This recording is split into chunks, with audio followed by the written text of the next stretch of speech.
पढ़ेंगे, है ना। लौह युग हमें पढ़ना था।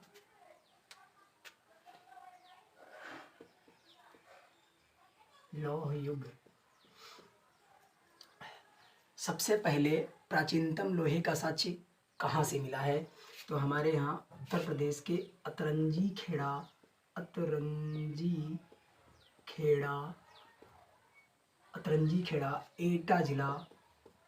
एटा जिला उत्तर प्रदेश से प्राप्त हुआ है। जो लगभग लोहे का जो साक्ष्य है वो लगभग, यानी कि लोहे का जो साक्ष्य मिला है उसमें सब कुल्हाड़ी मिली है। क्या मिला है? कुल्हाड़ी मिली है। लगभग 1000 BC की है। BC मतलब बिफोर क्राइस्ट होता है, ठीक है, बिफोर क्राइस्ट, समझ गए। तो 1000 BC के आसपास जो कुल्हाड़ी पाई गई वो वहीं 1000 BC के बाद के समय को हम जो है लौह युग कहते हैं। क्या कहते हैं? लौह युग कहते हैं, है ना।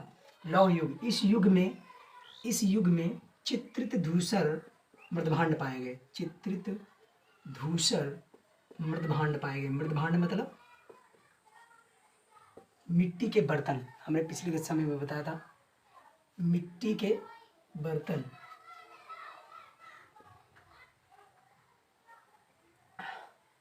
फिर हम पढ़ेंगे आगे का काल, ताम्र पाषाण काल।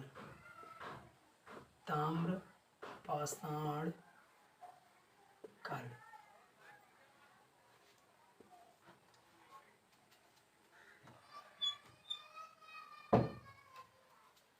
ताम्र पाषाण काल पढ़ेंगे। क्या पढ़ेंगे? ताम्र पाषाण काल। थोड़ा दरवाजा बंद करना था। ताम्र पाषाण काल। ताम्र पाषाण काल में हम तांबे का अध्ययन करते हैं। यानी कि ताम्र का मतलब होता है तांबा और पाषाण का मतलब पत्थर। काल मतलब समय होता है, ठीक है। काल मतलब समय। जैसे काल के बारे में बात करें तो मौर्य काल, है ना, वैदिक काल, ये सारे काल होते हैं, है ना। इनका हम अध्ययन आगे करेंगे। वैदिक काल और उसको क्या बोलते हैं, हड़प्पा काल, है ना। इनका सबका जो अध्ययन किया जाता है या पाषाण काल बोला जाता है। काल का मतलब समय होता है है ना। मानव द्वारा प्रयोग की गई सर्वप्रथम धातु जो है तांबा थी। यानी कि मानव द्वारा जो सर्वप्रथम सबसे पहली कोई धातु जो उपयोग हुई थी वो तांबा थी। इसीलिए तांबा को ताम्र कहते हैं। इन पर जो है कुछ लिखा जाता था या मोहरें बनाई जाती थी, तांबा कहा जाता। तो मानव ने सबसे पहले धातुओं में तांबे का उपयोग किया। मानव ने सबसे पहले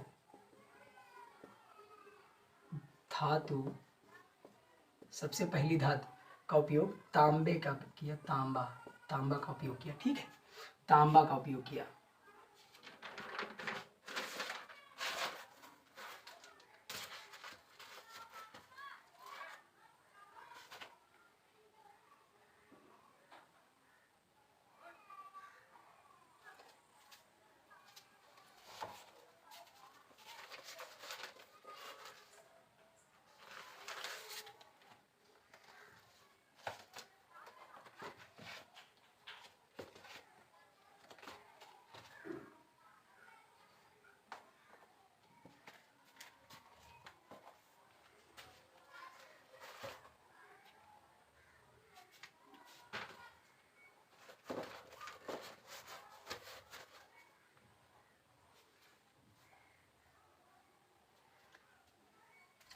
ताम थोड़ा जो है काम आ गया था। देखिए, ताम्र पाषाण काल के बारे में जो है हम तांबे से जानकारी प्राप्त करते हैं, यानी कि तांबा का अध्ययन करते हैं इसमें। अब हम आगे मिटा देते हैं, ताम्र पाषाण की संस्कृतियों के बारे में पढ़ते हैं। आपने अभी तक इतनी सारी संस्कृतियाँ पढ़ी नहीं होंगी जो मैं पढ़ाने जा रहा हूँ। संस्कृति, ताम्र पाषाण काल, ऊपर डाल लो हेडिंग, ताम्र पाषाण काल। इसमें सबसे पहली जो संस्कृति थी, नंबर 1 जो है संस्कृति है मालवा की संस्कृति। यानी कि दक्षिण भारत का है ना ये मालवा संस्कृति। मालवा यानी कि लगभग हम यहाँ पर मैप बना के बता दे रहे हैं मालवा का क्षेत्र कहाँ पाया जाता है।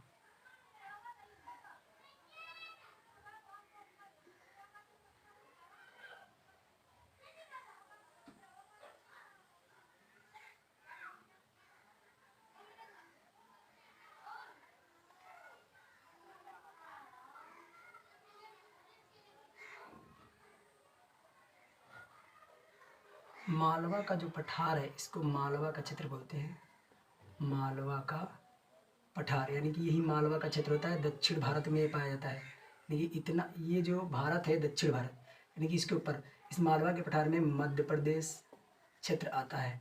मध्य प्रदेश, छत्तीसगढ़, ये एरियाज आते हैं, झारखंड और झारखंड, ये मालवा का पठार के हिस्से में। और कुछ हिस्सा जो है राजस्थान का भी आता है, राजस्थान का भी आता है। यहीं पर जो संस्कृति विकसित हुई, यानी कि रहन सहन, उनका खान पान जो विकसित हुआ, उसी को मालवा संस्कृति कहा गया। मालवा संस्कृति लगभग 5000 BC की पुरानी थी। कितनी? 5000 BC। और BC का हमने फुल फॉर्म बता भी दिया है, बिफोर क्राइस्ट बोलते हैं। क्या बोलते हैं? Before Christ.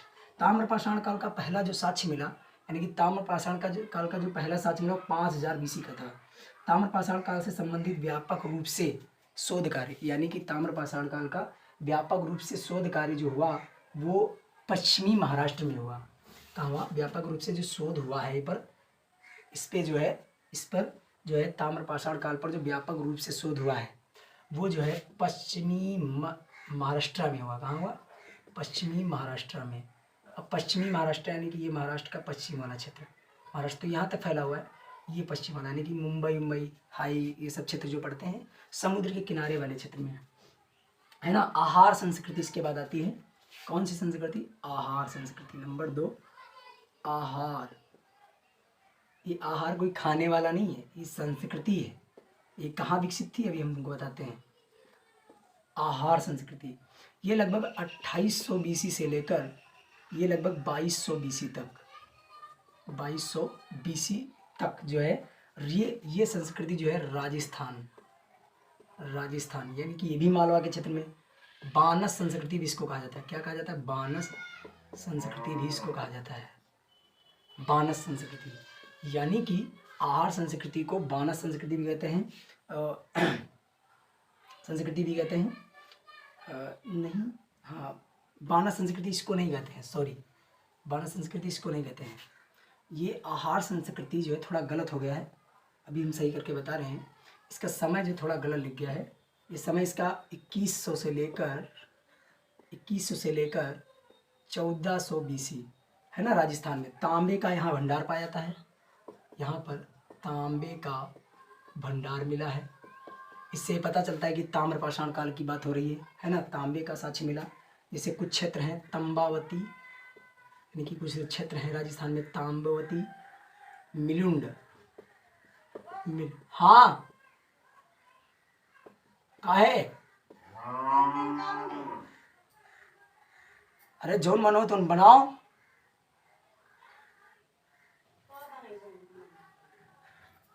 ते पूछर बनत इनका जोरवे नहीं, गणेश्वर संस्कृति ये जो थी 2800 से लेकर 2200 BC तक, 2800 से लेकर 2200 BC तक। हम थोड़ा इसको मिटा देते हैं, इस वाले क्षेत्र को मिटा दे, कोई दिक्कत तो नहीं।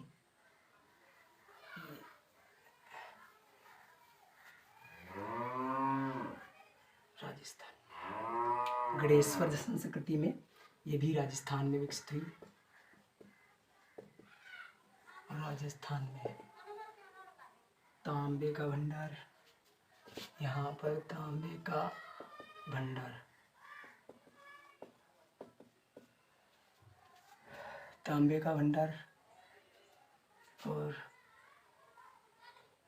तांबे का भंडार नहीं, तांबे का भंडार यहाँ नहीं, इसको ही बानस संस्कृति कहते हैं। सब में मम्मी आ गई, डिस्टर्ब हो गए, दिमाग खराब हो गया मेरा। बानस संस्कृति। इसके बाद आता है जोरवे संस्कृति। जोरवे, आज हम जितनी सारी संस्कृतियां ताम्रपाषाण काल में आती हैं उनको पढ़ जरूर लेंगे। जोरवे संस्कृति, इसका कोई समय नहीं। ये देखो थोड़ा क्षेत्र कहाँ,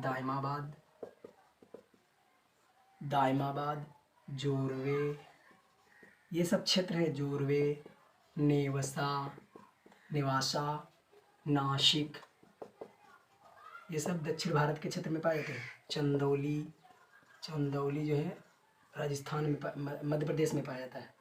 सोनार, सोनार गांव, इसको सोनार गांव बोलते हैं। ये जोरो संस्कृति में इमाम गांव, ये जोरो संस्कृति में पाए जाते थे इत्यादि। ये सब कहाँ है? महाराष्ट्र में है, महाराष्ट्र में। देखो जोरवे संस्कृति में कुछ क्षेत्र पाए जाते हैं जैसे दायमाबाद, जोरवे, नेवासा, नासिक, चंदौली, सोनार गांव, इमाम गांव, है ना। ये सब क्षेत्र जोरवे संस्कृति में पाए जाते हैं। और अब एक संस्कृति आहड़ संस्कृति।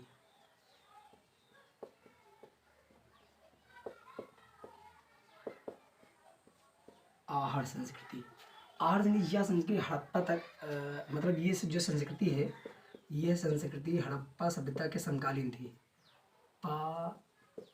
सभ्यता के समकालीन थी। समकालीन मतलब उसी के आसपास। जैसे कि हड़प्पा सभ्यता का जो समय काल है लगभग 2750 ईसा पूर्व से लेकर 1750 ईसा पूर्व तक, बीसी, यानी कि बीसी अगर हम शॉर्टकट में लिखें तो बीसी, बिफोर क्राइस्ट। तो उसी समय आहड़ संस्कृति भी दक्षिण भारत में विकसित हुई थी। समझ रहा? तो इसके समकालीन होगी कि नहीं होगी? अब आता है एक क्षेत्र, हम इसके बारे में दायमाबाद के बारे में पढ़ेंगे। तो लिख लेते हैं नंबर छठा नहीं, नंबर नहीं डालेंगे, इसको ऐसे लिखेंगे दायमाबाद,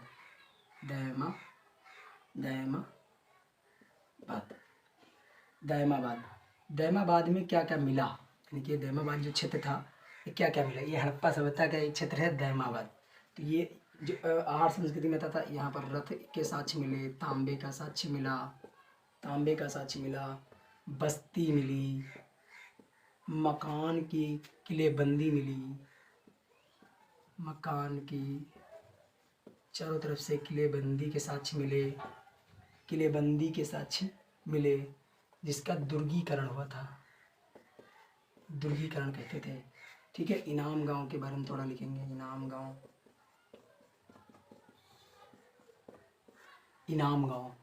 ये वाला देखो ना कहाँ गया, इमाम गांव। धर्माबाद के बारे में कुछ अलग से जानकारी। यहाँ मात देवी की प्रतिमा मिली, मात देवी की प्रतिमा मिली। ठीक है, मात देवी की प्रतिमा मिली। 5 कमरों वाला मकान मिला। थोड़ा हम समझा देते हैं। देखो दायमाबाद एक क्षेत्र है जो हड़प्पा सभ्यता में पाया जाता था, लेकिन वो आहड़ संस्कृति में के क्षेत्र में भी आता था।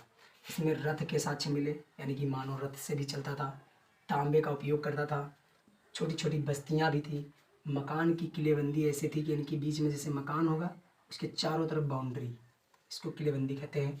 दुर्गीकरण, इसी को दुर्गीकरण क्रिया कहते हैं। इनाम गांव में मातृ देवी की पूजा मिली, यानी नृत्य करती हुई माता की मूर्ति मिली है। मातृ देवी यानी माता की मूर्ति। 5 कमरों वाला मकान मिला। अभी तक 5 कमरों वाला मकान नहीं मिला था। तो एक प्रश्न बन सकता है कि कहाँ से जो है 5 कमरों वाले मकान के साक्ष्य मिले हैं? तो इनाम गांव है ना, इनाम गांव की बात करेंगे। अब इसको मिटा देते हैं, फिर आगे हम थोड़ा बढ़ते हैं ना। इसको मिटा दें,